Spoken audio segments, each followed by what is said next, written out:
Assalamualaikum warahmatullahi wabarakatuh. Perkenalkan, nama saya Rizky Gunawan, alumni dari FK Unjani.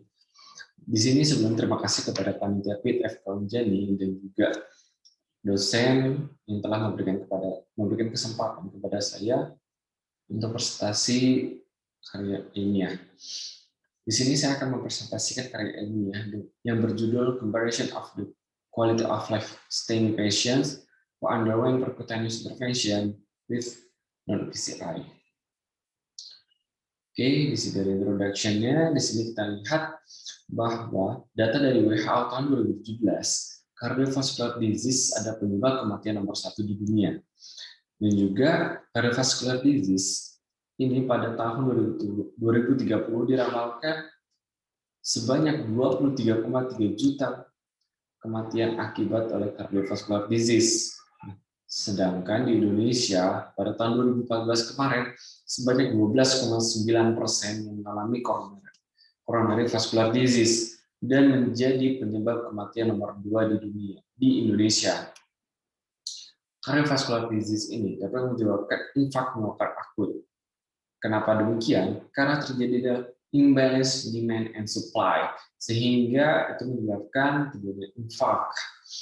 Nah, kemudian dari infark miokard akut ini dapat menyebabkan namanya akut coronary syndrome. Nah, di sini ada STEMI, and unstable angina. Nah, kita akan fokus pada STEMI-nya.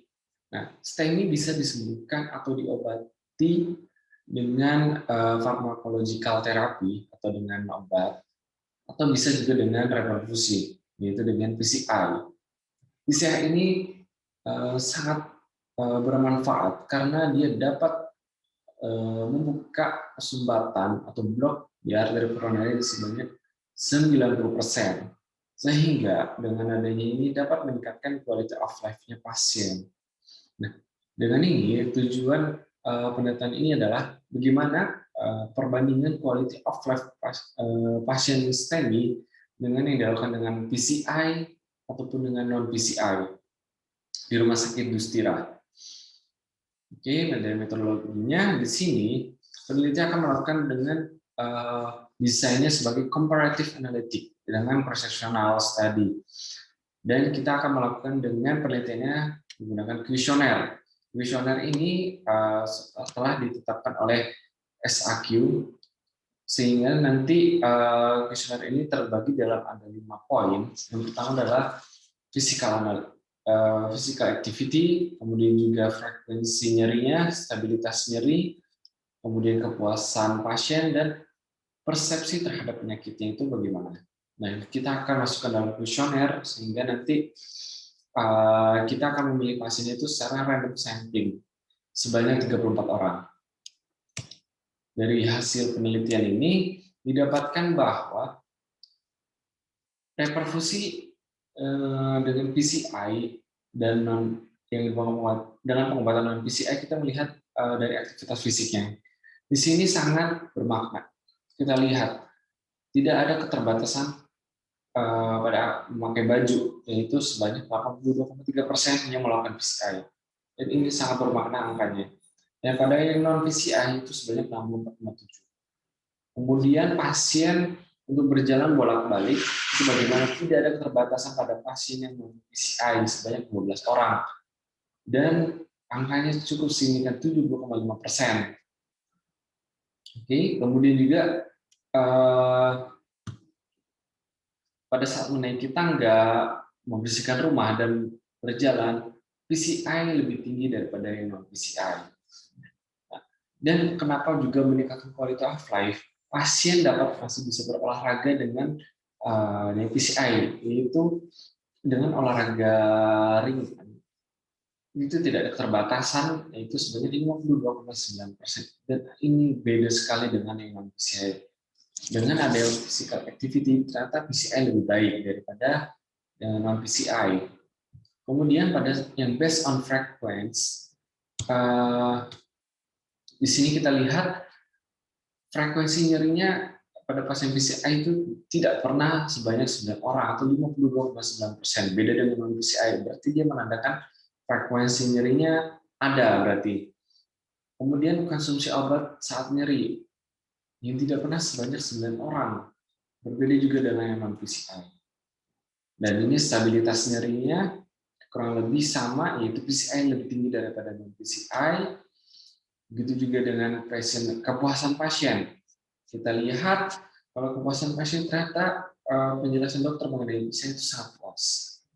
Oke, dan ini berbanding juga pada saat non PCI penjelasan dokter juga puas. Tapi di PCI sangat puas dan juga pengobatannya pun sangat puas, berbeda dengan yang non PCI. Kemudian persepsi sebagai penyakitnya bagaimana?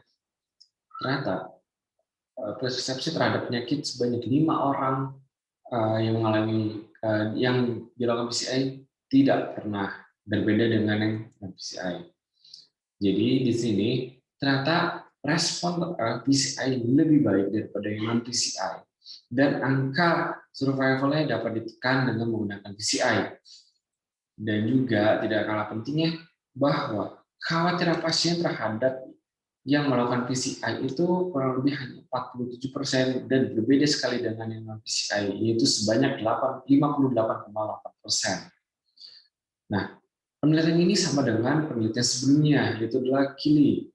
Dan juga PCI, dengan PCI ini dapat membuka jalan, membuka sumbatan yang ada di pembuluh sebanyak 90-95%. Dan juga PCI is more effective than medical therapy, itu sebanyak 53%. Nah, conclusion for the akhir dari penelitian adalah bahwa quality of life stay pasien itu dengan menggunakan PCI di rumah sakit Dusira ada sebanyak 66,6 poin. Jadi di sini cukup bagus pada quality of life-nya pasien yang menggunakan PCI. Dan juga pasien dengan menggunakan SAK dengan rata-rata nilainya itu sebanyak 52,18 per poin, dan juga dapat banyak 13,88 poin. Dan ini menandakan bahwa dengan menggunakan PCI adalah sangat baik dan sangat dianjurkan untuk keadaan pasien yang ingin meningkat pasien dan juga dapat meningkatkan quality of life-nya pasien. Oke, cukup sekian dari penelitian saya. Wassalamualaikum warahmatullahi wabarakatuh.